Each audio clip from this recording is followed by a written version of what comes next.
Unit 5, page 42. The mysterious cupboard. Tina looked around. The bedroom was a cheerful yellow colour. Some of her furniture was in the room. Her bed was under the window and her bookshelf was behind the door. In the middle of the floor there was a large pile of boxes. Each box had a big label on it. Tina's Things. "OK, Tina," said Mum. "We ought to spend this afternoon sorting out your things. We must empty all these boxes." "I didn't realise I had so much stuff," said Tina. "Oh, it will take a long time." "Well, if we open one box at a time, we won't get into a muddle," said Mum. "There's a big cupboard and most of your toys and games will go in there." Tina knelt down and opened the first box. "This is full of books," she said. "Well, that's easy then," said Mum. "They'll all go on the bookshelf and then we can put the box outside and make more room." Tina began to stack the books on the bookshelf, while Mum opened another box. "There are all sorts of things in here," she said. "I thought I told you to throw out most of this stuff." Tina finished stacking the books. She began to pull things out of the box her mother had opened. There were old battered teddy bears, jigsaws, games, and a bucket and spade. "You don't need any of these things," said Mum. "I know," said Tina, "but I'd like to keep them. Can we just put the box at the back of the cupboard?" "Yes," said Mum. "Good idea." Everything was soon back in the box, and Mum opened the door of the large fitted cupboard. She crawled in. It was very dark inside, and a few cobwebs dangled in her face. The floor felt hard and cold.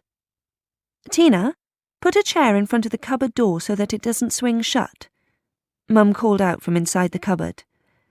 Tina propped open the door with a chair and then began to push the box through the cupboard door. Mum pulled the box from inside, and soon they got it in. "Right," said Mum. "Now I'll just push it to the back of the cupboard." Tina wanted to see what it was like in the cupboard. She crawled in as Mum was pushing the box. She pushed and pushed, but it didn't reach the back of the cupboard. "This cupboard must be enormous," she said. Tina crawled further in. She helped her mum push the box. "Be careful," Mum warned. "Mum," said Tina, "the floor isn't hard and cold anymore."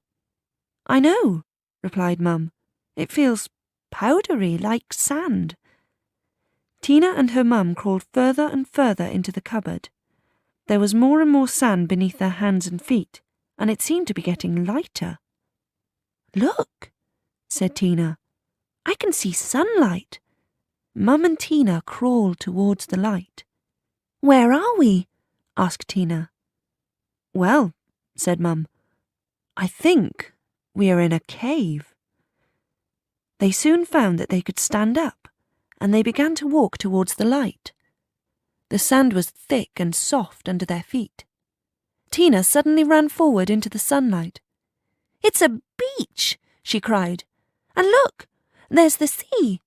It's so blue." Mum followed Tina into the sunlight.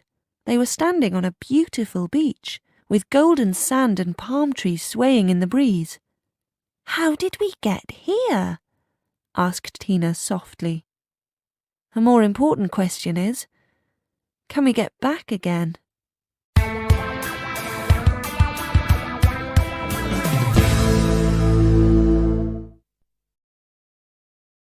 Unit 5, Spelling, page 47.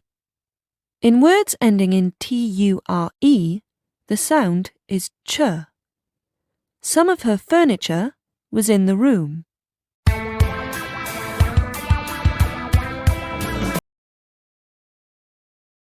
Unit 5, Reading for Enrichment, page 49. The Caves at Wookey Hole. Wookey Hole is a place in the south of England where you can see amazing caves. How the caves were formed.